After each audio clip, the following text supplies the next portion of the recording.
let's go ahead and talk about the 5 tips that will help you become a successful phlebotomist. Number 1, get ahead of the game by reading this book right here. I will link this below.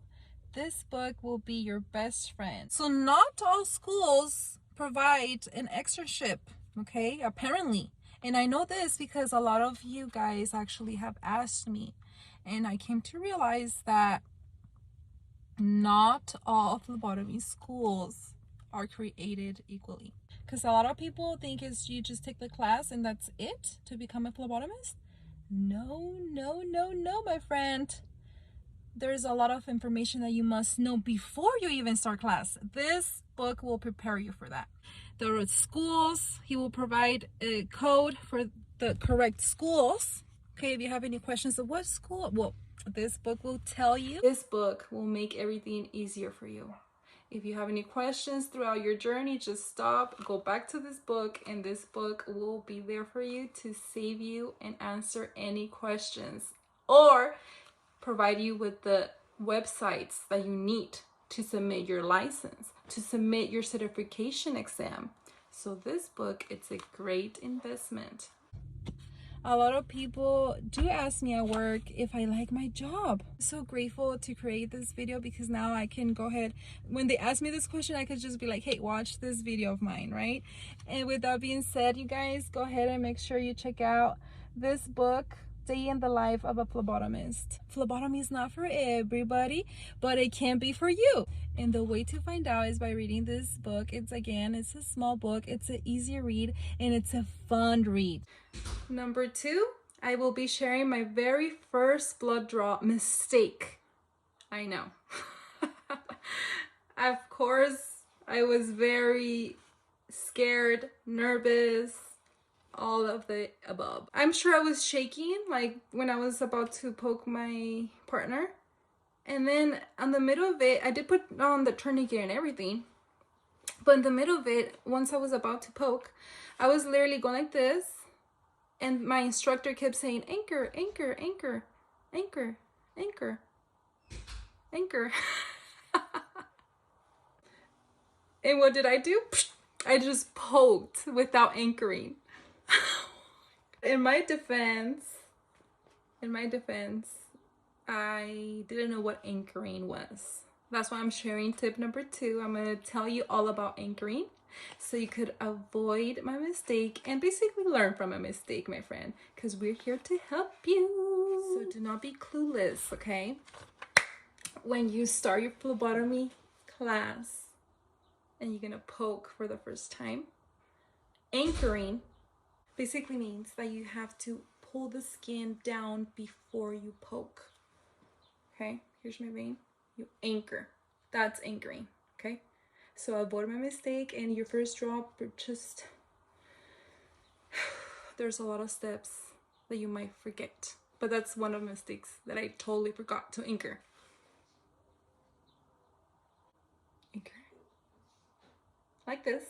And this will make you look like a pro because that's how you will not miss a vein, okay? Because by anchoring, you will keep the vein in place.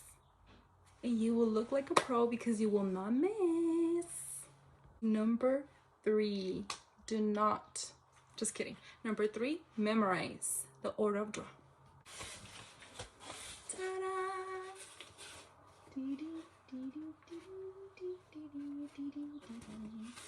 You must memorize the order of draw. If you work at a hospital, you might have to draw a rainbow. A rainbow. A rainbow simply means that you need to draw all tubes. And guess what?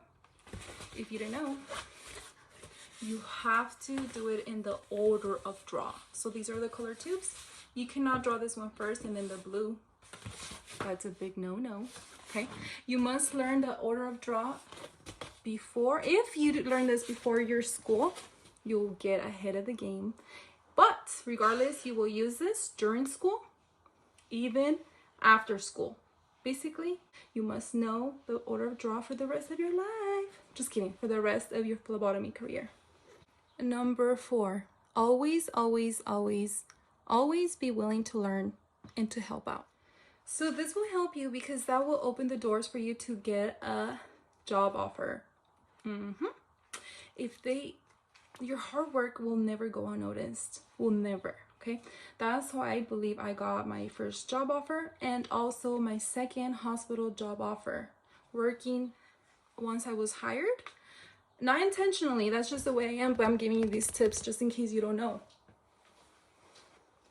Since I would always try my best to learn and to be willing to try, I got offered, working at my first job, I got offered another job. So get ahead of the game and try your best. Try your best, but also be nice and kind. Number 5, always be willing to try. Always, okay? Especially as a new phlebotomist. Number 1, because if you're always willing to try, that's how you will master phlebotomy faster. That's how I did it. I would volunteer to do draws that would scare me the most because I knew I was gonna be a phlebotomist. I was like, okay, I'm already a phlebotomist. You know, I plan to do this for a couple of years, so might as well master it now. So I would volunteer to do babies. Those are the ones that scare me the most. But the more I did it, the more comfortable, and eventually that's just the way it is. I was scared many times, okay? As a new phlebotomist, I was very scared, but that didn't stop me to try. I tried every single time. I tried my best. You want phlebotomy to be easy? Volunteer to do the draws that scare you the most. Phlebotomy could be scary, and that's very normal. But the more you expose yourself, the more you will become more familiar and more comfortable. I know that our brain is designed to keep us safe. Like if you don't like something, or if it's like keeping us unsafe, we try to avoid doing it, okay? But yeah, when it comes to babies, you will be scared, but it's all normal, okay? Now I think they're very easy. I feel like right now phlebotomy is super easy. That's why I'm sharing these videos, because if you have a little bit of interest in phlebotomy, a lot of people try to stop themselves because they think it's a very hard career, but it's not, okay? Well, let me tell you, it can be, but what's not hard at the beginning? What's not hard? Everything is hard at the beginning, and the more you do it, the repetition is what's gonna make it better for you. And the more you expose yourself, the more you become better. If you enjoyed this video, make sure you check out this video. I talk about how I draw my patients, basically my painless techniques, because it is possible, okay? Phlebotomy does not have to hurt. And a lot of people get impressed of how I do my job. I normally do not tell them that I'm good, because that's a rookie mistake. Okay, avoid this mistake. This is a bonus. No matter how confident you are, don't say anything, because that's when things go wrong. Okay, it's just the way I learned the hard way. Now I know I'm very skilled. I don't say nothing. I just impress them with my actions. And bye-bye. See you tomorrow. You guys want to see a video tomorrow? Comment down below. If not, see you very soon. Bye-bye. That's me talking to my... You see? They say hi to me. Oh my god. Yeah. I don't know if my neighbors know that it's me all along.